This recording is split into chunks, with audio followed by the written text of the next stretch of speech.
नमस्कार। दोपहर 2 बजे की 5 बड़ी खबर देख रहे हैं आप। आपके साथ मैं हूं प्रशंसा और चलिए आपको बताते हैं कि बुलेटिन में कौन सी हैं वो 5 बड़ी खबरें जिनके बारे में चर्चा करने जा रहे हैं। सबसे पहले बड़ी खबर महाराष्ट्र से जुड़ी हुई है, जहां विधानसभा चुनाव के बाद अब सीएम चुनने को लेकर कवायद तेज हो गई है। महाराष्ट्र में किन किन के नाम की चर्चा है ये भी आपको बताएंगे। लेकिन दूसरी बड़ी खबर अगर बात करें तो दिल्ली से बड़ी खबर है, जहां संसद सत्र से पहले सर्वदलीय बैठक हुई है, जिसमें कांग्रेस ने अडानी के मुद्दे पर चर्चा की मांग की है। तीसरी बड़ी खबर उत्तर प्रदेश से जुड़ी हुई है, जहां संभल में जामा मस्जिद सर्वे के दौरान पथराव हो गया, आगजनी की घटना को भी अंजाम दिया गया है।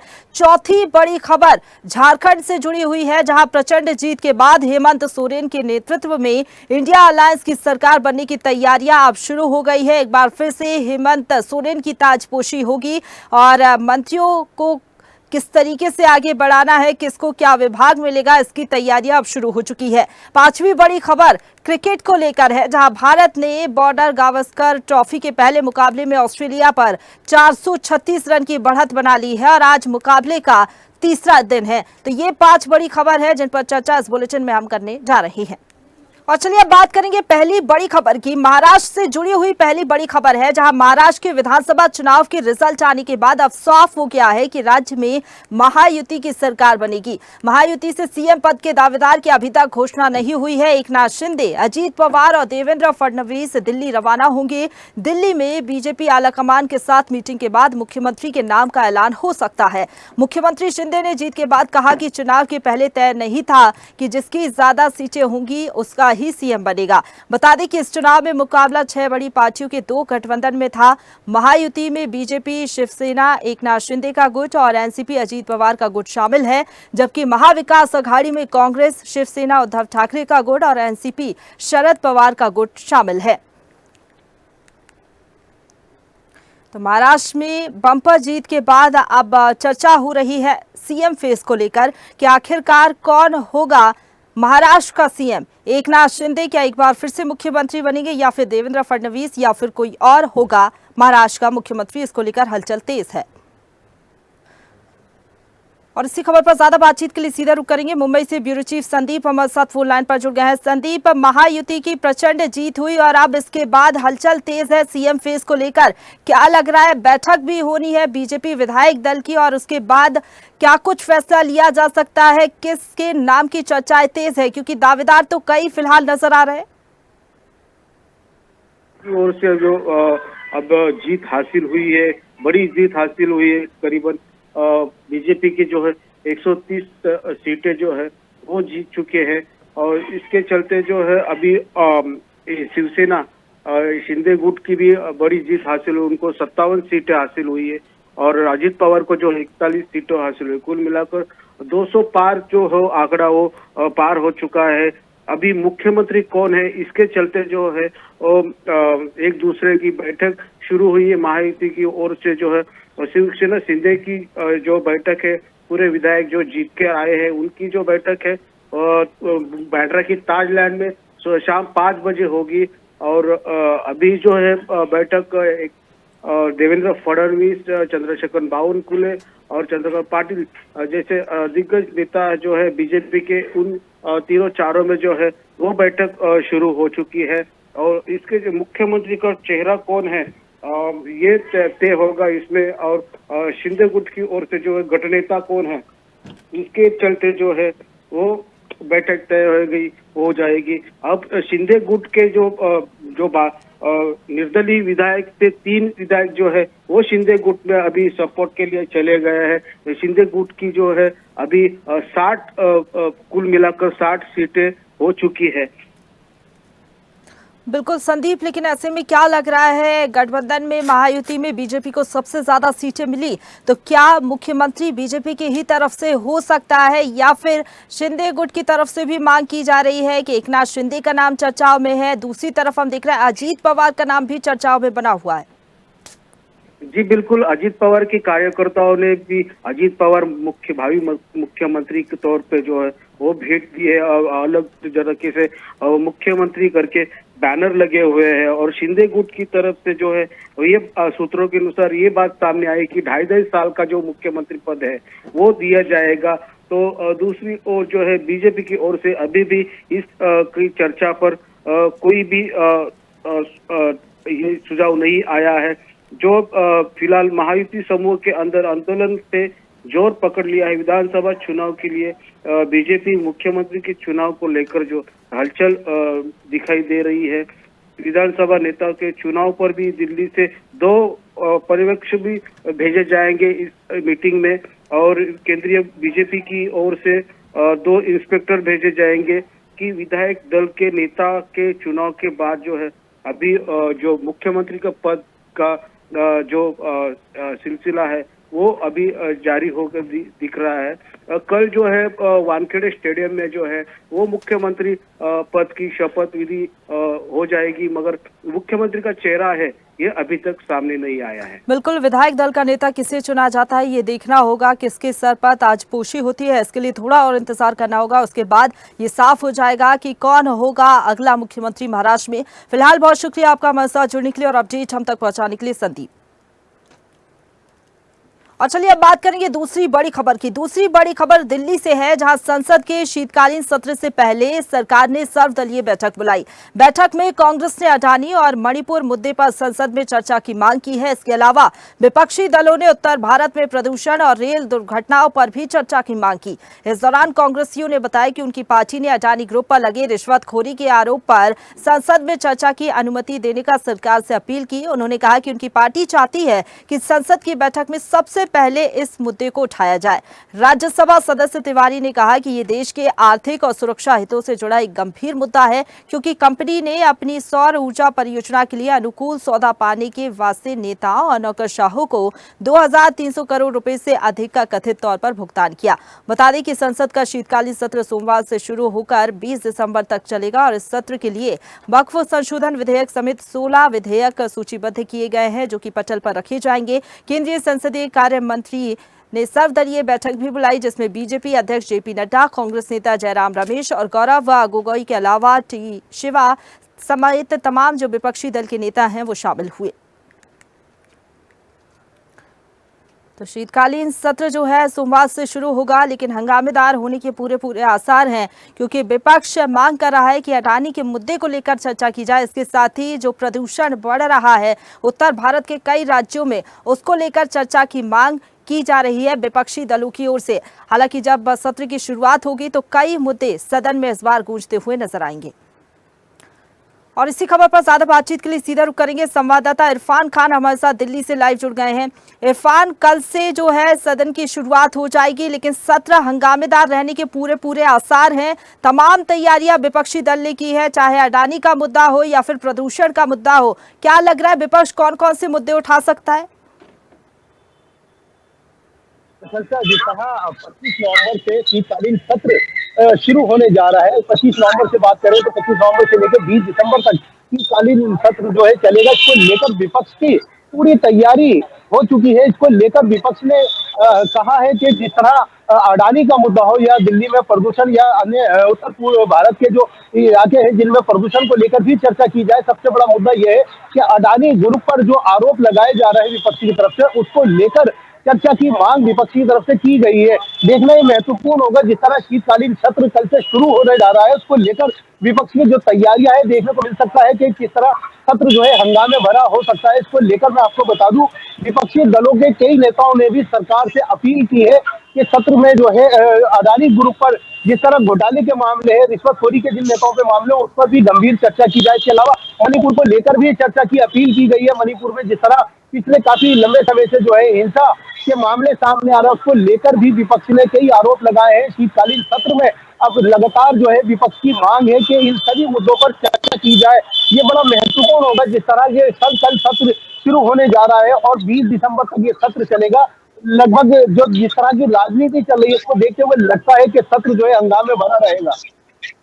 बिल्कुल, इसके साथ ही तमाम मुद्दे सदन में गूंजते हुए नजर आएंगे। हंगामेदार ये सत्र रहने के पूरे आसार है। लेकिन दूसरी तरफ विधेयक की बात करें, कई विधेयक पटल पर रखे जाएंगे। चाहे वक्फ संशोधन विधेयक की बात कर ले, इसके साथ ही तमाम और विधेयक कौन कौन से पास कराने की कोशिश रहेगी सरकार की तरफ से?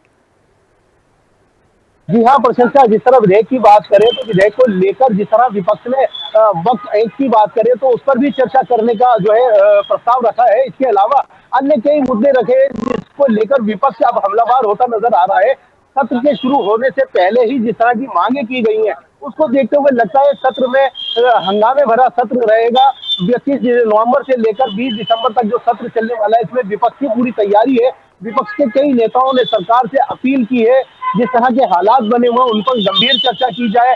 प्रधानमंत्री नरेंद्र मोदी की तरफ से जो योजनाएं लाई जा रही हैं उन योजनाओं का पूरा वक्तव्य रखना चाहिए। इसको लेकर कई चर्चाएं की जा रही हैं। चलिए ठीक है, तमाम तैयारियां सत्ताधारी दल की तरफ से, दूसरी तरफ विपक्षी दल भी तमाम मुद्दे उठाने की पुरजोर कोशिश करेगा और सत्र हंगामेदार रहने के आसार है। फिलहाल बहुत शुक्रिया आपका हमारे साथ जुड़ने के लिए और चलिए आगे बढ़ते हैं। अब बात करेंगे तीसरी बड़ी खबर की। तीसरी बड़ी खबर उत्तर प्रदेश के संभल से है, जहां जामा मस्जिद में सर्वे के दौरान पथराव हो गया। बवाल इतना बढ़ गया कि पुलिस ने पहले आंसू गैस के गोले दागे, फिर लाठीचार्ज करके भीड़ को खदेड़ा। गलियों में जगह जगह पथराव हुआ।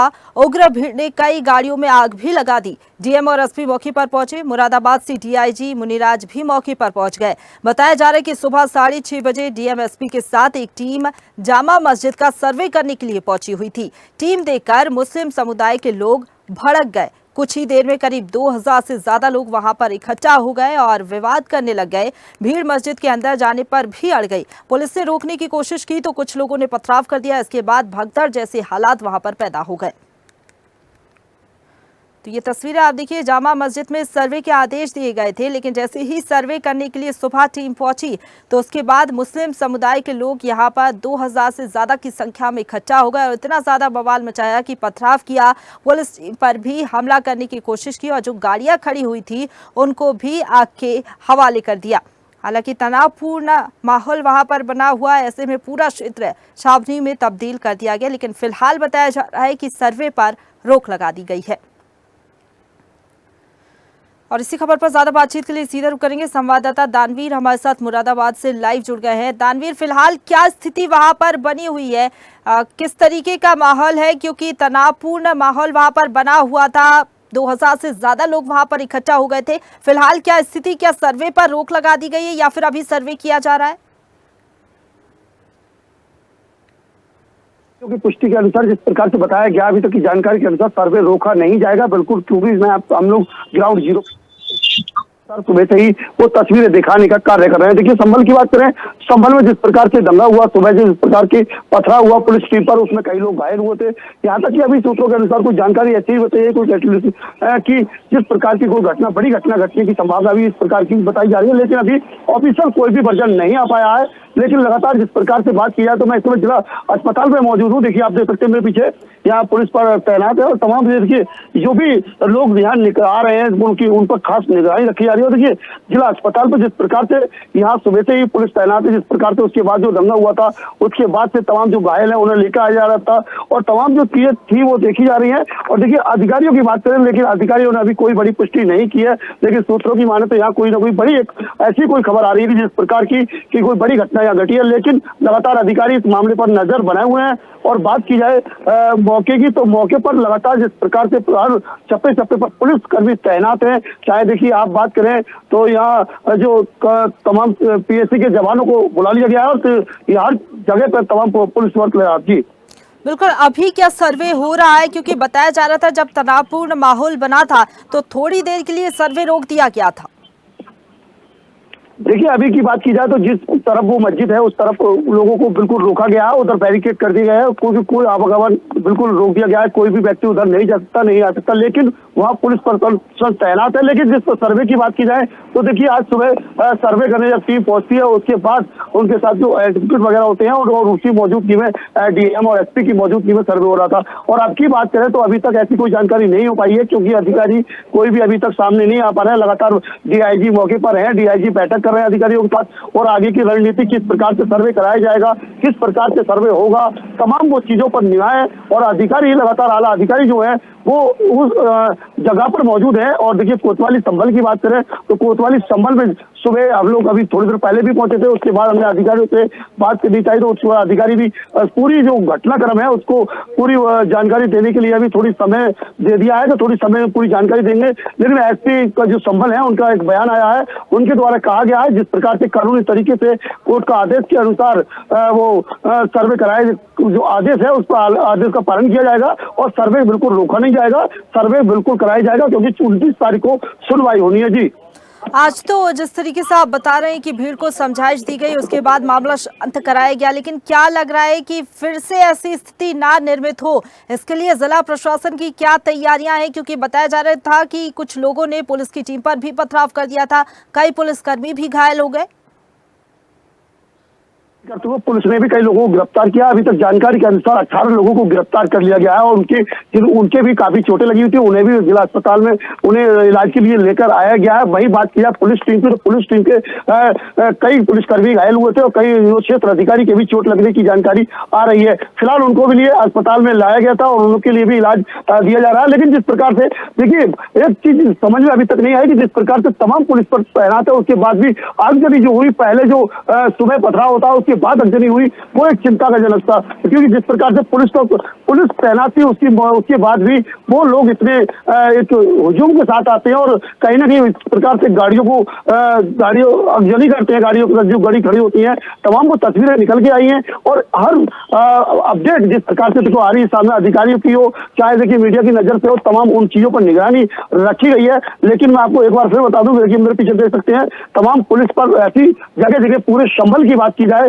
तो हर चप्पे चप्पे पर इसी प्रकार की पुलिस बल तैनात है और आगे जो व्यक्ति संदिग्ध है उन पर कार्रवाई की जा रही है और गिरफ्तार भी किया जा रहा है। और बात की जाए देखिए मुरादाबाद पूर्व सांसद एसटी हसन का बयान सामने आया है, उन्होंने अपील की है जनता से कि किसी प्रकार की कोई कोर्ट के काम में बाधा न डालें, कोर्ट के काम में जिस प्रकार से कोर्ट का ऑर्डर है उस आधार पर कार्रवाई की जा रही है उसे शांतिपूर्ण तरीके से होने दीजिए। बिल्कुल दानवी, लेकिन हम देख रहे हैं इस पूरे मसले को लेकर सियासत भी हो रही है। अखिलेश यादव जो है सवाल खड़े कर रहे हैं कि आखिरकार दूसरी बार सर्वे क्यों किया जा रहा है। क्या लग रहा है इस मसले पर सियासत होना कहीं ना कहीं लोगों को भी उकसा सकता है और वापस ऐसी स्थिति निर्मित हो सकती है वहां पर? बिल्कुल देखिए राष्ट्रीय समाजवादी पार्टी के राष्ट्रीय अध्यक्ष अखिलेश यादव का ये बयान जो आप बता रहे हैं कहीं ना कहीं देखिए चिंताजनक है। देखिए जब कोर्ट का आदेश है तो अधिकारियों को कोर्ट का पालन करना होगा क्योंकि चाहे एक बार हो चाहे दो बार हो। लेकिन जिस प्रकार से अब दोबारा टीम गई थी, पहले दिन की बात मैं आपको बता दूं, जिस प्रकार से जिला अधिकारी और एसपी संभल दोनों लोग निरीक्षण के लिए गए थे, फिर सर्वे की बात कही गई थी तो सर्वे आज सुबह लगभग 7 बजे होना था। लेकिन जानकारी जो बताई जा रही है कि एसटी हसन जो पूर्व सांसदों के द्वारा बताया गया है कि सुबह 4 बजे की लोगों को जानकारी थी, उससे पहले ही लोग वहां इकट्ठा थे। जैसे ही सर्वे टीम पहुंचती है उसके बाद वो लोग हमलावर हो जाते हैं और कहीं ना कहीं पुलिस टीम पर सर्वे करने की टीम पर लगातार पथराव किया जाता है, उन्हें रोका जाता है। इस प्रकार की तस्वीर अभी तक सामने आई है। लेकिन देखिए सर्वे की बात क्योंकि कोर्ट का ये मामला है और कोर्ट का आदेश करना हर किसी का कर्तव्य बनता है, उसी को देखते हुए जिला अधिकारी और एसएसपी की मौजूदगी में टीम को वहां भेजा गया था। जी फिलहाल स्थिति वहां पर जो है तनावपूर्ण नहीं है, तमाम तैयारियां प्रशासन की तरफ से कर रखी हैं। फिलहाल बहुत शुक्रिया आपका हमारे साथ जुड़ने के लिए और अपडेट हम तक पहुंचाने के लिए दानवीर। और चलिए आगे बढ़ते हैं, अब बात करेंगे चौथी बड़ी खबर की, जहां झारखंड में प्रचंड जीत के बाद हेमंत सोरेन के नेतृत्व में इंडिया अलायंस की सरकार बनने की तैयारियां अब शुरू हो गई हैं। सरकार के स्वरूप के गठन को लेकर भी चर्चाएं तेज है। इसी बीच सूत्रों के हवाले से ये खबर आई है कि हेमंत मंत्रिमंडल का खाका भी लगभग तैयार हो चुका है, यानी कि ये तय है कि कितने मंत्री कांग्रेस के होंगे, कितने मंत्री जेएमएम के होंगे। इसमें सीएम हेमंत सोरेन समेत जेएमएम कोटे के 6 मंत्री होंगे, कांग्रेस कोटे के 4 मंत्री और आरजेडी कोटे से 1 मंत्री बन सकते हैं। वहीं इस बीच खबर यह भी है कि हेमंत सोरेन के शपथ ग्रहण समारोह में इंडिया गठबंधन में शामिल दलों के बड़े नेता भी शामिल होंगे। बता दें कि झारखंड विधानसभा चुनाव नतीजों में हेमंत सोरेन के नेतृत्व वाली इंडिया अलायंस को बहुत बड़ी जीत मिली। झारखंड विधानसभा सीटों में जहां झारखंड मुक्ति मोर्चा यानी कि जेएमएम को 34 सीटों पर जीत मिली, तो वहीं कांग्रेस 16 सीटें जीतने में कामयाब रही। आरजेडी की बात करें तो 4 सीटें आरजेडी ने जीती हैं। वहीं अब इंतजार किया जा रहा है शपथ ग्रहण समारोह का, तैयारियां उसकी की जा रही हैं। तो झारखंड में एक बार फिर से हेमंत सरकार बनने जा रही है। हालांकि जो नतीजे सामने आए उसके मुताबिक अब हेमंत सोरेन जो है एक बार फिर से मुख्यमंत्री बनेंगे, एक बार फिर से झारखंड की कमान उनके हाथों में रहेगी। लेकिन दूसरी तरफ चर्चाएं हो रही है मंत्रिमंडल को लेकर कि किसको कितने मंत्री मिलेंगे, किस पार्टी के कितने मंत्री होंगे। लेकिन ये बताया जा रहा है कि जेएमएम के सबसे ज्यादा 6 मंत्री होंगे जेएमएम के कोटे से। कांग्रेस के कोटे से बात करें तो 4, इसके साथ ही आरजेडी के कोटे से भी 1 मंत्री होंगे। शपथ ग्रहण को लेकर अब तैयारियां की जा रही है, ताजपोशी को लेकर तैयारियां झारखंड में शुरू हो चुकी है। तो इंडिया अलायंस की बड़ी जीत झारखंड में हुई और इंडिया अलायंस में आरजेडी शामिल था, जेएमएम शामिल था, इसके साथ ही कांग्रेस शामिल था। और इसी खबर पर ज्यादा बातचीत के लिए सीधा रुख करेंगे संवाददाता प्रमोद कुमार राय हमारे साथ फोन लाइन पर जुड़ गए हैं। प्रमोद, क्या कुछ तैयारियां है ताजपोशी की? एक बार फिर से हेमंत सरकार बनने जा रही है झारखंड में, क्या लग रहा है किस दल से कितने मंत्री हो सकते हैं? जिस तरीके से जानकारी कि सबसे ज्यादा मंत्री जेएमएम के होंगे, उसके बाद कांग्रेस के।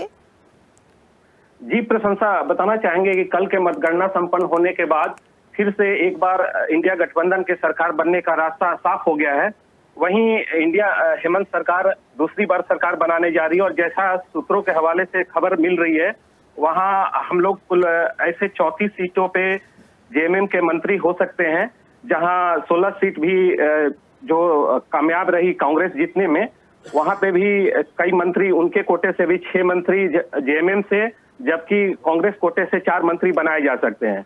वहीं ये भी खबर मिल रही है कि राजद कोटे से भी 1 मंत्री बनाया जा सकता है और सरकार को गठन के लिए की कवायद शुरू हो गई है। और चर्चा चल रही है कि चूंकि जेएमएम ने 34 सीट कुल सीटें जीती है, वहीं कांग्रेस 16 सीटों को। बिल्कुल, और फिर स्थिति साफ हो जाएगी। हालांकि जिस तरीके से आप बता रहे हैं फॉर्मूला तय हो चुका है। शुक्रिया आपका हमारे साथ जुड़ने के लिए और अपडेट हम तक पहुंचाने के लिए। और चलिए आगे बढ़ते हैं, अब बात करेंगे 5वीं बड़ी खबर की। खेल जगत से जुड़ी हुई ये बड़ी खबर है, जहां भारत ने बॉर्डर गावस्कर ट्रॉफी के पहले मुकाबले में ऑस्ट्रेलिया पर 436 रन की बढ़त बना ली है। आज मुकाबले का तीसरा दिन है। तीसरे सेशन में भारतीय टीम ने अपनी दूसरी पारी में 5 विकेट पर 390 रन बनाए हैं। विराट कोहली ने ऑस्ट्रेलिया में छठा अर्धशतक जमाया है। बता दें कि पहले टीम इंडिया ने 5 विकेट गंवा दिए थे। ध्रुव जुरेल और ऋषभ पंत ने 1-1 रन बनाए थे। टीम इंडिया ने सुबह 172 रन के स्कोर से खेलना शुरू किया। अजय जायसवाल ने 90 और केएल राहुल ने 62 रन से अपनी अपनी पारी को आगे बढ़ाया। ऑस्ट्रेलिया पहली पारी में 104 रन पर ऑल आउट हो गई थी। इस तरह भारत को पहली पारी के बाद 46 रन की बढ़त मिली थी। भारतीय टीम ने पहली पारी में 150 रन बनाए थे।